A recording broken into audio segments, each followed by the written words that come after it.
Hi, I'm Clinton Bush, a professor at Albany Technical College. I teach the Comp 1000 Introduction to Computer Literacy course. I'd like to welcome you to Week 6, learning about Microsoft Access, a relational database solution. And in this video, I am going to try to explain to you the difference between spreadsheets and databases and what problems databases solve that spreadsheets do not. So at this point, I'm sure many of you are wondering, what is the difference? And why would I choose something more complicated like Microsoft Access when there's a far simpler solution like Excel to store my information? To answer these questions, I'm going to use a fictional scenario about a taxi company that would like to store information about rides given. They want to capture information about the driver, the fare, and the trip. And at the bottom of the screen, I provided what would be the obvious attempt at storing this information using a tool like Microsoft Excel, so you can capture the data in a spreadsheet. And you'll see that I've provided 3 example fares and trips. And in these examples, we've captured the driver's information, the trip information, the fares information, and information about the payment made for that trip. Now, to depict the problems that you are likely to encounter when trying to store this sort of information in a spreadsheet, I'm going to pose a few questions to you. The first of these questions is, what do you do when you have more than one fare that share the same ride? And it follows, what do you do when those fares decide to split the cost? Or what happens if you decide to retroactively change a record's data? And finally, most of these questions are really questions about how do you handle multiplicity in a spreadsheet. When I say multiplicity, I want you to consider a trip, for example. And a single trip may have several fares. So in this case, a trip may have several passengers on that trip. Now, in any case, a trip can truthfully have as many fares as that vehicle can accommodate. So in this situation, we're going to say that a trip has a one-to-many relationship. And that's an asterisk there, one-to-many. And that one-to-many describes the multiplicity of that relationship between the trip entity and the fare entity. And we could look at the driver as well. So let's draw the driver as a person with a steering wheel. And that driver can drive multiple trips. So a driver could have many trips in a day, but each trip can only have one driver. So again, we have a one-to-many relationship or one-to-many multiplicity between the driver entity and the trips entity. So when it comes to spreadsheets, the question really is, how do you handle those multiplicity problems? And there are 2 obvious answers to that. The first is you just continue to add columns. So if I need to record a driver's information and I need to record more than one trip information, I just add additional columns for every trip that I need to record the information for. And the same goes for fare. If a trip has 2 fares, then I just add another pair of columns to store the second fare's first and last name. And of course, this pattern continues for payments and all the other sorts of information I want to record about each trip and fare and driver. The problem is, in reality, you're talking about an infinite number of columns, which is unwieldy and impractical. So then you've got the second option, which means instead of adding columns, we add rows. Multiple rows. consider, for example, that we've got a trip, the same trip, and you can see that because it's got the same start and end time, the same start and end location. The same trip has multiple fares. The same trip, of course, has the same driver because a trip can only have one driver, as we discussed in our section on multiplicity just a moment ago. So what do we do to capture the additional fares information? Well, we add rows and we duplicate all the data that doesn't change. The same goes for payment information. So down here we've got the same driver and we've got the same exact trip, but we have two fares and we've got a split payment. Okay, so the payment's different, two payments, two fares, but again we're duplicating the driver and the trip information. So you can see the problem really is, do we have an infinite number of columns or do we have duplicated and redundant data? Neither of these are really good options, but the most practical one, of course, is just adding rows and duplicating data. What is the problem with duplicating data, you might ask? Well, consider for a moment that we duplicate all of this data, and then at some point we realize that Chris Farley's name was really spelled K-R-I-S, not C-H-R-I-S. So we have a person in the office go back and change that first name. But the person failed to realize that Chris Farley also had a second record where he drove the same exact trip but an additional fare. So now in the computer we have a Chris Farley with a K driving this trip at the same start and end time, same start and end location with this fare. We have a Chris Farley with a C driving, same start and end time, same start and end location, same car, different fare. To the computer, these are two different people. But that doesn't make sense because only one driver can drive a single trip. As you can see, now our data has become meaningless because we can't trust it.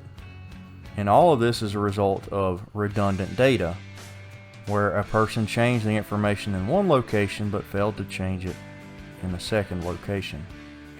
Additionally, space costs money.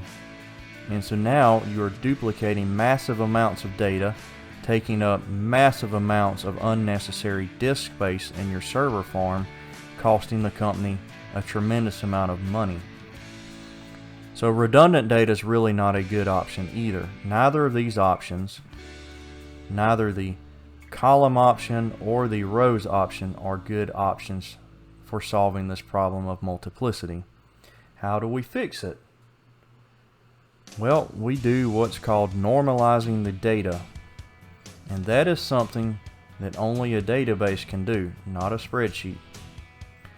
So normalizing the data means you deduplicate the data by extracting the repeated elements to their own tables. And remember, when I say elements, we're really talking entities. Alright, those are logical representations of real-world concepts. For example, driver, trip, fare, payment. And when we extract these entities, we assign them surrogate keys. So entities normally have a real-world key or a natural key, like the driver's name, the trip's address, so on and so forth. But in a database, we have to be able to link these elements together easily, so we assign them surrogate keys that we know are unique. That's the key thing. They have to be unique. You cannot have a key that is assigned to more than one entity, or it loses its uniqueness. And then finally, using those surrogate keys, we link these entities together using foreign keys. So the surrogate key becomes the foreign key in that relationship. So let's look at how we would do that. The first thing we're going to extract are our trips. So these trips are repeated, they're duplicated and redundant. So let's extract them to a table of their own in the database, meaning that these entities, these trips, get their own location to be stored. And so you can see we have 3 trips, and we're going to add them as rows in the trips table. Now, their natural key would be the location, but we're going to give them surrogate keys, which in this case are just numbers 1, 2, and 3. The next thing we're going to extract, the next repeated data, is going to be the drivers. So we've got 1 driver, 2 drivers, and 3 drivers. And again, we give each of them their own row in their own table, and we also assign them surrogate keys. In this case, I'm going to use multiples of 10 just to make it obvious these are different entities. Okay. Now, the question at this point is, how do we indicate which driver drove which trip? So in other words, we got to create a relationship between these. And as you recall, that relationship is one driver to many possible trips. We do that by using the driver's surrogate key, which we'll call the driver ID, and using it as a foreign key in this other table, the trips table. So we see that Chris Farley drove the 143 to 283 trip. So we will use his driver ID, which is 10, as the foreign key for that trip. And we'll do the same for Dave Chappelle and the same for Keenan Thompson. Now, what about fares? So, of course, we'll extract each of our unique fares, of which we have 5. We've got 5 unique fares. And we'll give each of them their own row down here. And we'll assign them surrogate keys, which we'll call fare IDs. And I'll use multiples of 50 for these. So 50, 100, 150, 200, 250. And again, I'm only doing these multiples to make it obvious that these are different entities. I don't want to confuse you by reusing the same ID numbers over and over. Now, we have to link these fares to their trips. So if we look up here, Eddie Murphy and Steve Martin both took the 143 to 283 trip. And if you recall, that trip's ID is 1. So for this, we'll put 1 in the trip ID. And that's how we link trips to fares. And again, one trip can have multiple fares, but each fare is only recorded per trip. So each fare can only have one trip, a one-to-many relationship. Thelma Lou took the 110 to 1422 trip. So we'll put that trip ID as the foreign key in her record. And then Chevy Chase and Chris Rock took the 48 to 2833 trip. That trip ID is 3. So we will use that as the foreign key down here. Finally, we're going to link the fares to the payments table. So each fare can make one payment, and each payment can only have one fare. That is a one-to-one relationship. And of course, the payments have to be linked to the trip because the company wants to know how each trip was paid for. And in this case, each trip can have multiple payments, but each payment can only apply to one trip. And so that's a one-to-many relationship.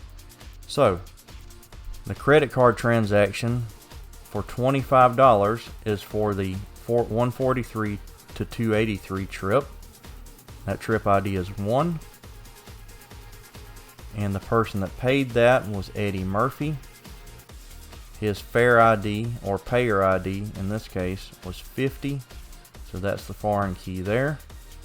That indicates this relationship, the 50, and the trip ID of 1 indicates this relationship. The cash for $40 was made by Thelma Lou for the 110 to 1422 trip with the trip ID of 2, and her fare ID or the payer ID in this case was 150. The first credit card transaction of the 48 SNL Street, or excuse me, let's do that trip ID first. So the trip ID was 3, and that applies to both of these payments. And then the first payer was Chevy Chase for 2, which his ID was 200, and Chris Rock's ID was 250. And of course the payments get their own IDs, and we'll go by multiples of 100 for these. So 100, 200, 300, and 400. So with that said, let's look at all of this boiled down into a common form of database diagram, the ERD, entity relationship diagram. Now looking at this ERD diagram, you can actually tell a lot by the few drawings on the screen. Each of these lines represents the relationships we were discussing, and there are various little pictographs like the circle here and the 2 lines, the crow's foot. All of these indicate multiplicity. Within each of these entities, like the trips, drivers, fares, and payments, you can see the surrogate keys for those entities represented by PK for primary key. And if you're wondering which data elements in each of these actually indicate these relationships described here, those are identified by the FK foreign key. And so, for example, the trip ID here is linked from the payments to the primary key of the trips. And from fares, the payer ID here is linked to the fare ID here. And if you're wondering which trip a particular fare went on, you can link that fare's trip ID foreign key to the trip ID primary key up here. And again, from the trip, you can link the driver ID foreign key to the driver's primary key ID. And so these form the relationships between the entities in the database. And that is how you eliminate the problem of duplicated data. You solve the problem of multiplicity, and that is the power of databases versus spreadsheets.